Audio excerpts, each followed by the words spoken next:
Hey folks, Garrett here, bringing to you part 2 in a 4-part series on Corgi's die-cast James Bond cars. This one being Goldfinger's Rolls-Royce 3 Sedan DeVille, or I've also seen it listed as a Rolls-Royce Phantom 3. I believe it's 1937 or 1938. Honestly, not sure what year. But again, a very nice die-cast vehicle. Comes with a little miniature figure of Oddjob, which was Goldfinger's Korean manservant, it says on the back. But we're going to set these aside, just look at the box very quickly.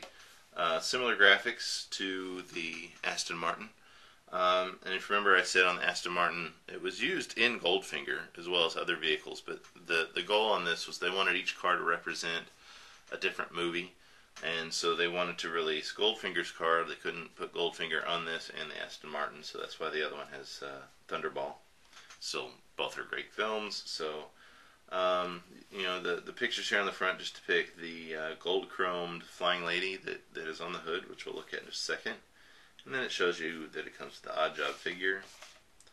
Again, detailed photograph of the vehicle, an Oddjob figure on the back. Oh yeah, by the way, it does tell you here.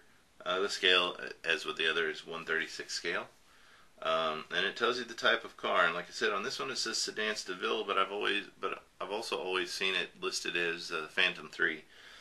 So again, it's probably the same vehicle, just different designations depending upon where you are in the world.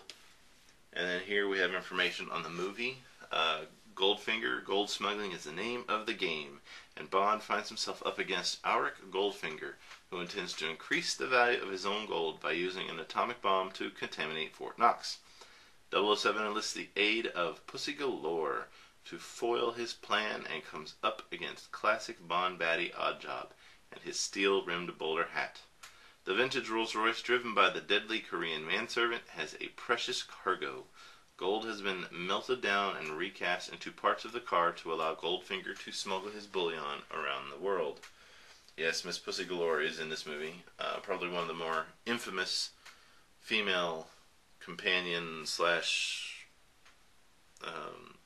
well, just female characters in the Bond films. You know, because the Bond films became pretty famous there for having sexually suggestive female names for the female characters.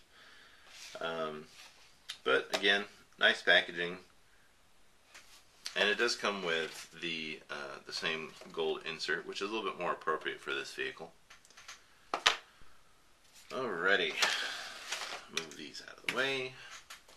We'll take a look at the vehicle and at Mr. Oddjob. We'll start with Oddjob because he's just a small little figure. It's just plastic, has the Corgi logo there on the bottom. Pretty well detailed, although paint-wise, not so good. Needs a little bit better paint details. I might take this and repaint it myself, so it just looks a little bit nicer. Mostly it's just the face is a little, and there's a few little spots where the paint's just kind of blobbed on in a couple spots, but you know, it's a little miniature figure, and these guys are being painted so fast on the assembly line that, you know, that's about the best I expected anyway. So it's not like I'm upset about it or anything. I just might go back and touch him up.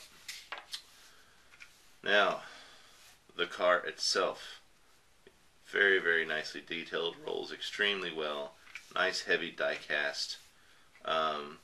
Has rubber white wall tires, chromed hubcaps. You've got all the little panel lines and the hinges on the doors, and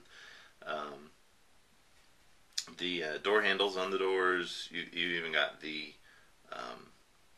gas cap paint sculpted in here on this side. Nicely painted black and yellow paint. No overspray that I could tell. Chromed running boards here. We look here at the front. You've got chromed die-cast and metal for the all the lighting and the bumper and the grill, and the flying lady here, which is a very pale yellow chrome, so it's kind of hard to see, but it is chromed in a gold chrome here on the hood. We even got the AU1 for the license plate, which is AU, which is the periodic symbol for gold. Which of course is the gimmick with Goldfinger. You know, his name is Auric AU. So you've got the hinges for the two sides of the hood sculpted in there.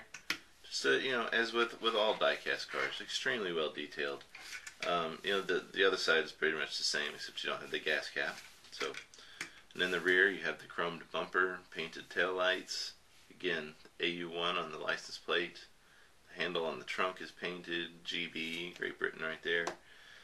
Again, just a high quality, very nicely detailed Corgi die-cast, which, you know, that's what they're known for. That's their deal. So, a great little car. No gimmicks to say on this figure. So a little bit shorter video than the Aston Martin, but still, it's worth finding. It's worth picking up if you're as big a Bond fan as I am. Definitely hit the Corgi website and pick one of these up. All right, guys. Thanks for watching. We'll talk to you later. Bye.